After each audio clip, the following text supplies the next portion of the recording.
A'udzubillahiminasyaitonirrajim. Bismillahirrahmanirrahim. Assalamualaikum warahmatullahi wabarakatuh.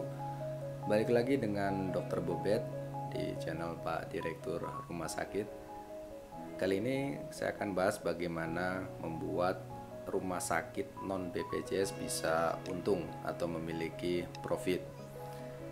Sebenarnya tidak hanya rumah sakit, bisa juga untuk klinik ataupun praktek dokter. Jadi semua fasilitas kesehatan yang memang sudah merencanakan tidak bermain di segmen atau pasar BPJS. Jadi memang berfokus untuk pasar-pasar non BPJS ya, dengan bermacam alasan, entah karena sudah terlalu jenuh atau memang dari awal sudah berfokuskan kepada pasien-pasien non BPJS seperti umum, asuransi dan sebagainya.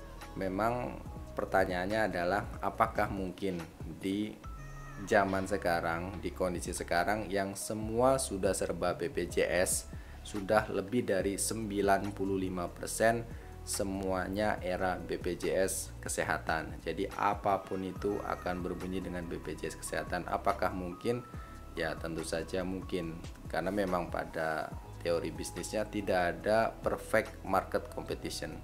Jadi tidak ada perfect market untuk semua bidang yang akan dikuasai oleh satu jenis saja. Jadi tidak mungkin, karena pada dasarnya memang benar semuanya sudah tercover BPJS kepesertaannya. Tapi pertanyaannya adalah dari semua peserta BPJS tersebut apakah semuanya menggunakan kartu peserta BPJS-nya, memanfaatkan dengan sepenuhnya, karena ya pada dasarnya dari berjalannya waktu kualitas pelayanan fasilitas kesehatan BPJS semakin baik, tetapi ya tetap saja ada peluang-peluang kecil atau celah-celah kecil atau mungkin komplain-komplain kecil bahwa tidak semuanya sebagus tersebut. Jadi memang sangat memungkinkan sekali rumah sakit ataupun praktek dokter ataupun klinik masih bisa hidup, bahkan profit besar di pasar ataupun segmen non BPJS. Saya akan bahas berdasarkan pengalaman serta keilmuan serta bagaimana tahap-tahap untuk mengimplementasikan rumah sakit, klinik ataupun praktek dokter itu bisa untung jika berfokus di segmen non BPJS. Ini adalah pengalaman saya. Jadi ada dua pengalaman saya sebagai direktur di sebuah rumah sakit, di dua rumah sakit yang memang berfokus di non BPJS sejak awal berdirinya. Yang pertama itu ketika menjabat di RSIA atau Rumah Sakit Khusus Ibu dan Anak Buah Hati di Pamulang di Tangerang Selatan. Di sana saya menjabat sebagai direktur rumah sakit. Yang kedua adalah di Rumah Sakit Beleza Kedaton di Bandar Lampung. Di sana saya menjabat sebagai direktur rumah sakit selama 4 tahun. Awalnya rumah sakit tersebut adalah rumah sakit khusus atau rumah sakit ibu dan anak, kemudian beralih atau berkembang menjadi rumah sakit umum. Jadi pertama rumah sakit khusus menjadi rumah sakit umum, dan sejak awal memang sudah non BPJS sampai menjadi rumah sakit umum sampai saya lepas. Jadi sekitar kurang lebih 4 tahun di sana. Dari awal non BPJS sampai akhirnya non BPJS. Ini adalah grafik revenue atau pendapatan. 4 grafik, yang pertama warna merah, yang kedua warna kuning, yang ketiga warna hijau, dan yang keempat warna biru. Di tahun pertama kita bisa lihat tidak terlalu signifikan perubahannya, cenderung masih ada yang defisit, nanti akan saya jelaskan lagi. Yang kedua adalah grafik warna kuning, di akhir-akhir tahun itu sudah ada perubahan, tetapi ya hanya pada bulan tersebut saja. Jadi saya masih bisa bilang itu adalah false ya perubahannya. Walaupun sudah ada perubahan gap antara tahun pertama yang warna merah dengan tahun kedua di sana, tetapi memang tidak cukup besar. Di tahun ketiga itu sudah mulai ada perubahan di akhir tahun, di bulan-bulan di akhir tahun, di Oktober dan November, Desember, itu pun sudah ada gap perubahan revenue-nya dengan tahun sebelumnya atau tahun kedua. Dan di tahun keempat ini yang gapnya bisa terlihat signifikan. Jadi memang ada celah gap yang cukup besar revenue-nya, dan revenue yang rata-rata 500 juta per bulan naik signifikan di tahun keempat sekitar 3 sampai 4 lebih miliar per bulannya. Dan ini sekali lagi adalah rumah sakit non BPJS. Ini adalah profitnya. kita bisa lihat di profit di tahun pertama, tahun kedua, tahun ketiga, dan tahun keempat. Yang warna merah berarti masih defisit, yang warna biru adalah profit. Di tahun pertama itu masih cukup banyak defisitnya, bisa kita lihat. Yang paling besar defisitnya adalah di bulan-bulan awal sampai 1,1 miliar. Kemudian rata-rata defisitnya per bulan 300, 200, dan 100 juta. Pernah terjadi profit sekali di satu bulan di tahun tersebut, di bulan September, sekitar 43 juta. Jadi rumah sakit ini adalah rumah sakit tipe C dengan 50 tempat tidur ya. Dan saat itu masih rumah sakit ibu dan anak. Di tahun keempat awal itu mulai beralih ke rumah sakit umum. Di tahun kedua defisitnya sudah mulai berkurang dan profitnya sudah mulai bertambah. Defisit yang tadinya 1,1300 berkurang menjadi ke angka 100 besar, 190, 140, di bawah 200, dan profitnya sudah lebih sering terjadi di tahun kedua. Di tahun kedua kita bisa lihat sudah lebih banyak profitnya, warna biru. Dan di tahun ketiga alhamdulillah kuasa Allah sudah profit semua di setiap bulan, naik turun tidak terlalu besar, tetapi ada juga yang cukup signifikan. Ini profit sekali lagi atau keuntungan bersih setelah pendapatan dikurangi dengan biaya, maka timbullah data ini. Dan di tahun keempat signifikan sekali profitnya sampai 1,1, yang di tahun pertama itu adalah jumlah defisitnya, di tahun keempat ini itu adalah jumlah profitnya, bukan revenue, ini adalah profitnya. Jadi cukup signifikan sekali. Apa yang saya lakukan saat itu dan apa yang terjadi saat itu akan kita bahas selanjutnya. Yang pertama adalah dasar keilmuan, bagaimana membuat rumah sakit ataupun vaskes lain bisa mempunyai untung di segmen atau pasar non BPJS. Kita sebagai klinisi, saya sebagai dokter gigi, ataupun dengan teman-teman yang lain atau para direktur fasilitas kesehatan lainnya, mungkin tidak terlalu terpapar penuh bagaimana bisnis tersebut itu kita dapatkan secara penuh, karena memang dunia kita adalah dunia medis atau dunia kesehatan. Maka saya sangat menyarankan untuk membaca buku-buku ini, karena buku ini akan memberikan perspektif lain atau gambaran lain bagaimana melihat perputaran uang, bagaimana mendatangkan uang. Uang itu bisa dilihat dengan cara yang berbeda, karena kita di dunia kesehatan atau medis ya, kita tidak berpikir uang, kita hanya berpikir bagaimana memberikan pelayanan yang terbaik kepada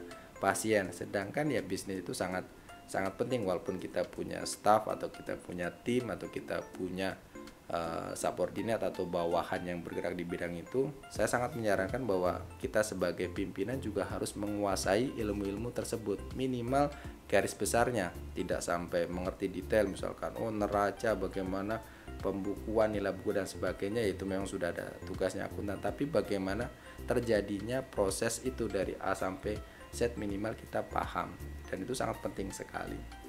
Yang buku yang pertama yang harus dibaca adalah Instant Cash Flow dari Bradley J. Sugars. Ini sangat bagus sekali. Buku ini pada dasarnya bisa dipakai untuk semua bidang atau semua bidang bisnis. Jadi tidak hanya kesehatan, untuk semua industri itu bisa. Buku ini akan memaparkan kita akan tereksposur bagaimana langkah-langkah uang itu datang dari bagaimana mengekstrak calon-calon pasien atau calon customer itu menjadi pasien. Jadi pasien saja belum tentu jadi pasien, dia masih calon pasien. Terus pasien itu membelanjakan uangnya dengan mendapatkan pelayanan kita. Kemudian bagaimana membuat pasien itu datang berulang, jadi tidak hanya datang sekali terus pergi atau kapok, yaitu revenue kita akan hilang. Jadi bagaimana membuat pasien itu berulang datang. Setelah revenue terkumpulkan, bagaimana mengekstrak revenue itu menjadi profit, karena akan terkurangi oleh biaya atau expense. Nah, buku ini sangat bagus dan buku ini bisa didapatkan di toko-toko buku ya. Di toko buku banyak, di online pun banyak.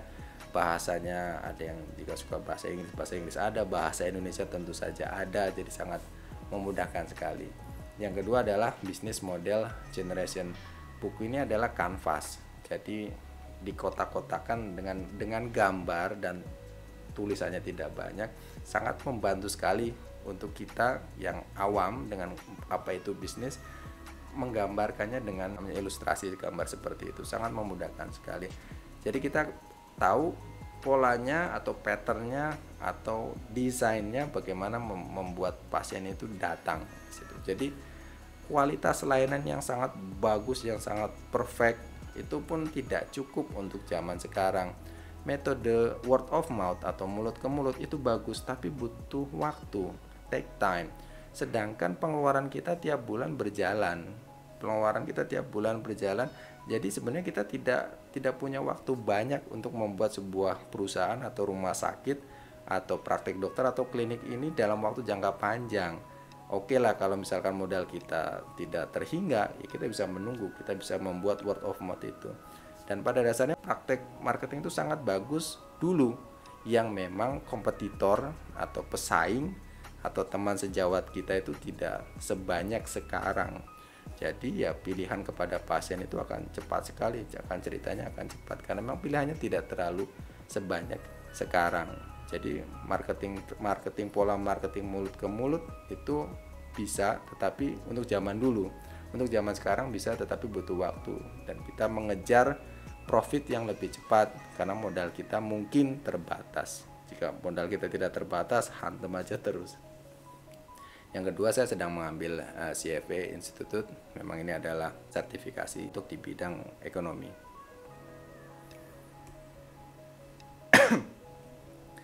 Ini adalah konsep dasarnya, tahap-tahapannya yang saya ambil dari buku tadi. Kita harus memahami masing-masing dari proses-proses ini. Paling bagus adalah menghafal, tetapi memahami lebih baik lagi. Ada prospek, ada conversion rate, ada patient number, number of transaction, average sales per patient, revenue, margin, dan profit. Karena bahasa Inggris tentu saja artinya kita paham semua. Prospect, conversion rate, patient number, number of transaction, average sales per patient, revenue, margin, dan profit. Di dalam istilah-istilah tersebut ada tanda-tandanya di situ. Ada tanda silang atau kali, ada tanda sama dengan. Jadi tanda silang diartikan adalah eksponensial atau pengalihan. Prospek dikali dengan conversion rate akan menghasilkan jumlah pasien number atau jumlah pasien. Jadi semakin tinggi eksponensialnya, itu akan semakin tinggi hasilnya. Contoh, jika prospeknya 1, conversion rate-nya 1, pasien number-nya hanya 1. Tetapi jika kita rubah di conversion rate-nya itu menjadi 2, maka prospek 1 dikali conversion rate-nya itu 2 sama dengan pasiennya akan lebih tinggi, menjadi 2. Begitupun jika conversion rate-nya sudah tinggi, kita naikin aja atasnya dulu. Jadi naikin prospeknya. Prospeknya kita jadikan 2. 2 dikali 2 sama dengan 4, ketimbang kita terus berfokus kepada conversion rate. Jika prospeknya masih 1, kita berfokus menaikkan conversion rate itu menjadi 3, hasilnya tidak terlalu bagus, hasilnya menjadi 3. Kemudian pasien number tersebut akan dikalikan oleh number of transaction dan average sales per pasien, itu yang akan menghasilkan revenue. Jadi eksponensial hasil pengalian ini bisa memultiplikasikan. Makanya tadi juga di awal-awal lihat grafiknya itu, di tahun keempat gapnya itu sangat tinggi ketimbang tahun-tahun sebelumnya, karena hasil dari eksponensial tadi. Semakin tinggi eksponensial, hasil multiplikasinya itu akan semakin besar atau semakin jauh. Jadi prospek dikali conversion rate akan menghasilkan patient number. Patient number dikalikan dengan number of transaction dan dikalikan lagi dengan average sales per patient akan menghasilkan revenue. Revenue pada tahap titik ini sudah bagus, tapi belum cukup, karena yang harus kita ekstrak adalah profitnya. Jika revenue-nya besar tapi expense-nya besar, ya profitnya tidak ada atau habis di situ. Maka kita harus mengunci faktor marginnya. Revenue dikali faktor margin akan menghasilkan profit yang baik. Mungkin itu video pertama, kita akan lanjut di video selanjutnya.